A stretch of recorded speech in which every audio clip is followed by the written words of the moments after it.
Friends, good morning. स्वागत है आपका हमारे यूट्यूब चैनल में। और आज हम 10th का प्रश्नवाली 1.1 का सेकंड सवाल आपके लिए लेकर आए हैं। इससे पहले हम 2 वीडियो बना चुके हैं जिसमें हमने यूक्लिड विभाजन एल्गोरिथम का प्रयोग कर एचसीएफ निकाले थे। आज हम इस सवाल में देखते हैं कि सवाल दिया है, दर्शाइए कि कोई भी धनात्मक विषम पूर्णांक 6q+1 या 6q+3 या 6q+5 के रूप का होता है जहां q कोई पूर्णांक है। अब इसमें हम मानेंगे, इसमें क्या लिखा, दर्शाइए कि कोई भी धनात्मक विषम पूर्णांक है। तो हम मान लेते हैं कि माना a कोई धनात्मक विषम पूर्णांक है, ये हमने माना है। एक बात इसमें ध्यान रखना कि a बराबर फॉर्मूला दिया है BQ+R, a बराबर BQ+R भाजक इंटू भागफल प्लस शेषफल। तो इसमें जो b है, सवाल में अपने को दिया है, यहाँ पर भी 6 दिया है, यहाँ पर भी 6 है यहाँ पे। तो हम इसमें b बराबर क्या मानेंगे, 6। b बराबर क्या मान लेंगे हम, 6। अब b बराबर 6 दिया है तो अपने को कोई भी धनात्मक विषम पूर्णांक अपना a है तो ये अपने को निकालना है। तो b बराबर तो 6 हो जाएगा। q अपने को सवाल में दिया है और r जो है, अब r एक इससे समझना आपको कि 0 जो है छोटा है किससे, r से या बराबर है। इस चिन्ह का मतलब क्या होता है, या तो 0 r से क्या है, छोटा है या फिर बराबर है, और b से r क्या है, छोटा है। तो आपको पता है कि b की वैल्यू क्या है, 6 है। तो जब b की वैल्यू 6 है तो r की वैल्यू क्या हो सकती है, हम अपने को यहाँ पर इस फॉर्मूले में रखना है। तो b की वैल्यू 6 है तो इससे जितनी भी छोटी संख्या है, अब हम मान सकते हैं कि 0, 1, 2, 3, 4 और 5, क्योंकि इसमें दिया है कि जो r है वो b से छोटा है। तो b का मान 6 है, तो 6 से जितनी भी छोटी संख्या है वो ये हो सकती है 5, 4, 3, 2, 1 और ये 0, ये इतनी संख्या है r की वैल्यू हो सकती है। अब इसमें हम जो फॉर्मूला दिया है इसमें एक एक करके इसका मान रखेंगे।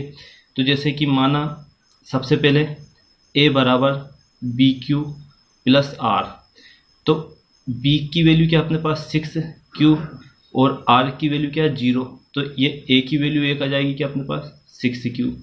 इसी प्रकार से हम दूसरे स्टेप में रखते हैं, a बराबर डायरेक्ट रखते हैं हम 6q प्लस क्या लिखेंगे 1, दूसरे नंबर पे क्या रखेंगे 1।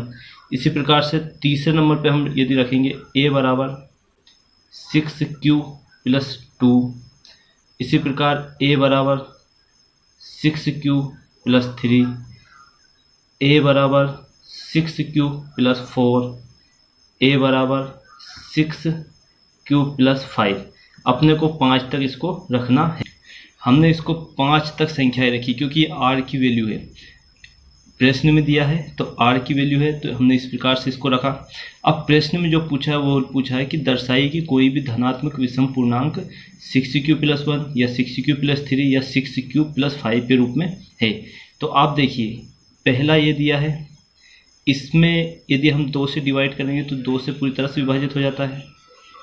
एक ये क्या है 6q+4, ये भी 2 से विभाजित हो जाता है। एक और जो है 6q, तो इसमें 6q+2 और 6q+4 ये सम पूर्णांक संख्या हो जाएगी, धनात्मक सम पूर्णांक संख्या हो जाएगी।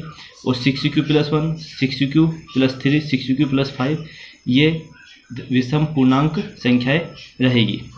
अपने को यही निकालना था। अब यहाँ लिखना है कि इसलिए कोई भी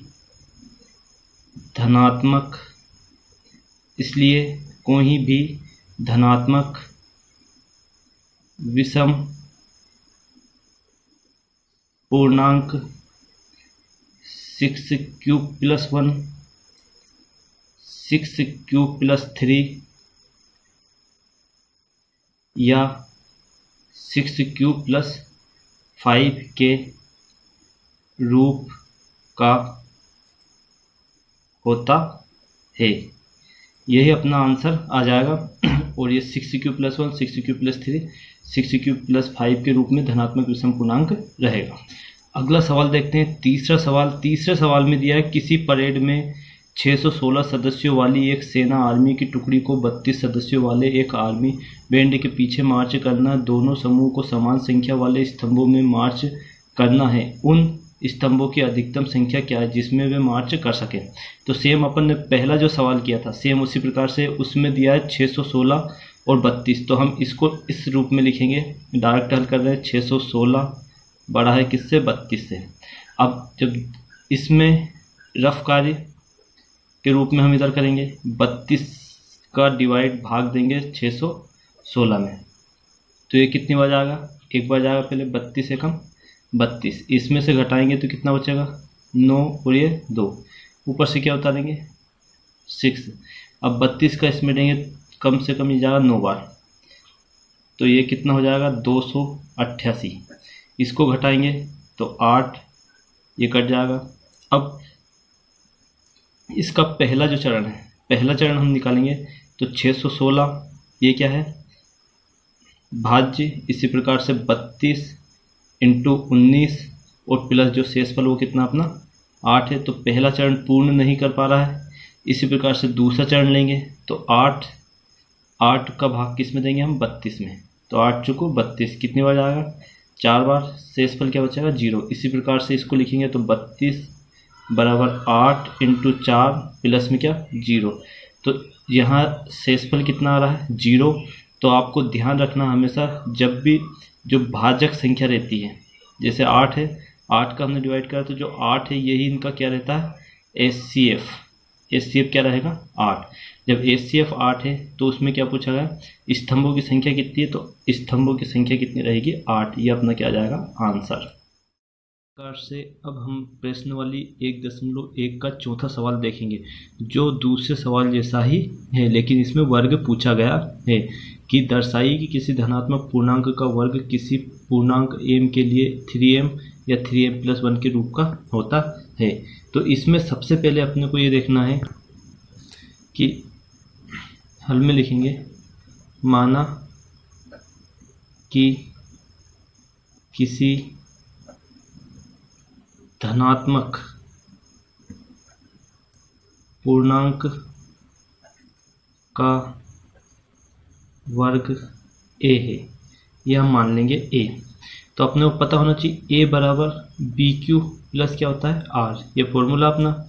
अब इसमें हम b क्या मानेंगे, क्योंकि सवाल में क्या दिया है 3m या m, 3m क्या दिया अपने को, 3m या 3m + 1। तो हम इसमें b बराबर क्या लिखेंगे 3। अब जब b बराबर 3 है तो r की वैल्यू क्या रहेगी, संभावित हो सकती है 0, 1 और 2, क्योंकि 3 से कम। हमने इससे पहले जो फॉर्मूला लिखा था उसी आधार पे कि 0 r से छोटा है या बराबर है लेकिन b से छोटा है r। तो जब b की वैल्यू 3 है तो इससे छोटी संख्या ही रहेगी 0, 1 या 2, ये संभावित है। अब हम पहले r = 0 रखते हैं, r बराबर क्या रखेंगे 0 रखेंगे। तो a बराबर b के स्थान पे 3, q ऐसा कैसे, और r के स्थान पे 0 रखेंगे तो वो 0 ही रहेगा। अब इसमें वर्ग का पूछा है तो दोनों पक्षों का हम क्या करना है, अपने को ये ध्यान रखना, दोनों पक्षों का वर्ग करने पर, अब दोनों पक्षों का वर्ग करते हैं तो हम यही कर देते हैं, दोनों पक्षों का वर्ग, ये a² रहेगा, ये क्या हो जाएगा 9q²। अब अपने को ये ध्यान रखना है कि यहाँ 9q² दिया है लेकिन सवाल में ये भी दिया है कि इनमें से प्रत्येक का वर्ग कीजिए और दर्शाइए कि इन वर्गों को 3m या 3m के रूप में लिखा जा सकता है। तो a², हम यहाँ 9 है तो इसको इस रूप में लिख सकते हैं 3q²। क्या लिख सकते हैं 3q², जहाँ इसको हम क्या मान सकते हैं m = 3q² हम लिख सकते हैं। ये अपने को याद रखना है, सभी में लिखना है। तो a² = 3m, ये अपना पहला पार्ट बन जाएगा। इसी प्रकार से अब हम r बराबर 1 रखते हैं। r बराबर क्या रखेंगे 1। तो ये a बराबर 3q प्लस क्या लिखा अपन ने 1 रखा, r बराबर 3q प्लस 1। अब इसमें भी दोनों पक्षों का क्या करना अपने को, वही दोनों पक्षों का वर्ग। अब जब दोनों पक्षों का हम वर्ग करेंगे तो ये वर्ग हो जाएगा। अब इसमें समझना, इसके लिए एक फॉर्मूला होता है a प्लस बी का whole square, A square plus 2ab plus B square.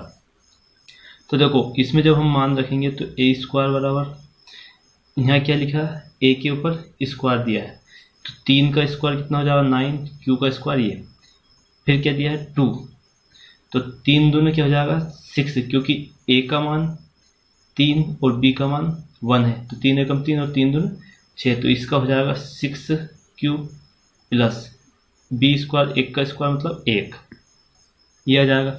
अब अपने पास 1 तो दिया ऑलरेडी, यहाँ लिखेंगे हम ए स्क्वायर, इन दोनों में से कॉमन लेना अपने को, तो इन दोनों में से हम कॉमन क्या ले लेंगे 3 हम कॉमन लेंगे, तो यहाँ क्या बचेगा 3q स्क्वायर प्लस यहाँ पे क्या बचेगा 2q और प्लस में क्या लिखेंगे 1। तो इसमें हम यहाँ मान सकते हैं जहाँ m बराबर 3q स्क्वायर प्लस 2q, ये मान लेंगे तो अपने जो वैल्यू निकल के आएगी वो क्या जाएगा 3m प्लस 1, ये वर्ग निकल कर आएगा। इसी प्रकार से हम r का भी कर सकते हैं, r बराबर 2 का, तो r की वैल्यू 2 रखने पर, तो r की वैल्यू जब हम 2 रखेंगे तो a बराबर यहाँ कर रहे हैं अपन 3q प्लस 2, इसमें भी वर्ग करने पर दोनों पक्षों का अपने को वर्ग करना है, तो डायरेक्ट हम ये कर रहे हैं स्क्वायर, इस पर क्या हो जाएगा स्क्वायर, तो ए स्क्वायर इक्वल टू क्या लिखेंगे हम 9a square plus 12q plus में क्या लिख देंगे हम 4, ये आपको ध्यान रखना, क्योंकि 3 दूनी 6 और 2 दिया है अपने को, तो 6 दूनी क्या हो जाएगा 12। अब इसमें अपने को जैसे इसमें 1 लिया है, क्योंकि 3m प्लस 1 के रूप में होना चाहिए, तो इस 4 को हम 2 हिस्सों में कर देंगे 1 लाने के लिए, तो 9a square plus 12q plus 3 plus 1 हम इसको लिख सकते हैं। सॉरी यहाँ भी क्या आएगा q के रूप में चलेगा ये। अब इन तीनों में से अपने को कॉमन लेना है, तो तीनों में से हम कॉमन लेंगे, तो यहाँ 3 कॉमन लेंगे तो क्या बचेगा 3q स्क्वायर, यहाँ क्या बचेगा 4q और प्लस यहाँ क्या बचेगा 1, और ऑलरेडी 1 अपने को दिया है। इसमें भी हम इसके स्थान पे क्या मान सकते हैं m, तो 3m प्लस 1। अब सवाल में यही कहा पूछा था कि 3m और 3m प्लस 1 के रूप में पूर्ण वर्ग संख्या बन रही है के रूप में हम लिख सकते हैं, तो इसमें हम इसलिए लिखेंगे कि इसलिए